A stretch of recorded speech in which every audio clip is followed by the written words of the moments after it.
السلام علیکم ورحمۃ اللہ وبرکاتہ نحمده ونصلی علی رسوله الکریم اما بعد عن حامد بن یزید رضی اللہ عنہ انه لما وفد على رسول الله صلی اللہ علیہ وسلم فقال یا رسول اللہ ای شیء یوجب الجنہ قال علیک بحسن الکلام وبذل الطعام۔ حامد بن یزید رضی اللہ عنہ فرماتے ہیں کہ میں آپ صلی اللہ علیہ وسلم کی خدمت میں حاضر ہو کر پوچھا کہ اے اللہ کے رسول صلی اللہ علیہ وسلم ایسی کون سی چیز ہے جو جنت کو واجب کر دیتی ہے؟ آپ نے فرمایا اچھی گفتگو کیا کرو اور کھانا کھلایا کرو۔ صحیح الترغیب کی روایت ہے، حدیث نمبر 2690۔ حضرت گرامی، حدیث پاک میں آپ صلی اللہ علیہ وسلم نے دو ایسے نیکیوں کی رہنمائی فرمائی ہے جس پر عمل کرنے سے جنت واجب ہو جاتی ہے اور اس پر عمل کرنا نہایت ہی آسان ہے۔ پہلا عمل ہے اچھی گفتگو۔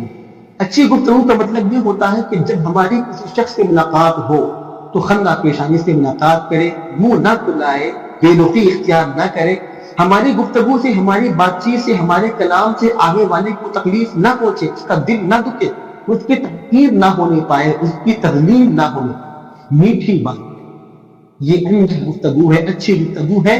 اور اس طرح گفتگو کرنے والے شخص کے لیے آپ صلی اللہ علیہ وسلم نے جنت کی بشارت سنائی۔ دوسرا عمل کھانا کھلانا۔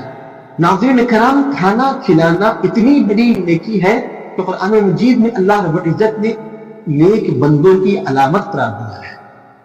جیسا کہ سورہ الانسان میں اللہ فرماتا ہے وَيُطْعِمُونَ الطَّعَامَ عَلَى حُبِّهِ مِسْكِينًا وَيَتِيمًا وَأَسِيرًا۔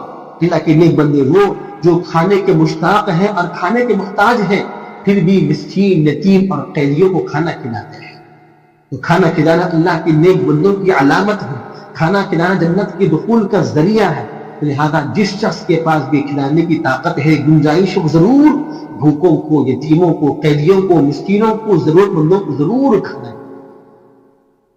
کھانا کھلانے کے متعلق سے حدیث میں آپ نے یوں فرمایا ہے ان فی الجنۃ لغرفا براء ظہورها من بطونها وبطونها من ظہورها فقام الیہ اعرابی فقال لمن هي یا رسول اللہ قال هي لمن اطاب الكلام واطعم الطعام وادام الصيام وصلى لله باللیل والناس نیام۔ علی رضی اللہ عنہ فرماتے ہیں کہ اللہ کے رسول نے فرمایا کہ بلا شبہ جنت میں ایسے بالا خانے ہیں کہ جن کا باہر کا حصہ اندر سے دیکھا جا سکتا ہے اور اندرونی ماحول کو باہر سے دیکھا جا سکتا ہے۔ ایک اعرابی کھڑا ہوا، اس نے پوچھا کہ اللہ کے رسول صلی اللہ علیہ وسلم یہ کمرے کن لوگوں کے لیے ہیں؟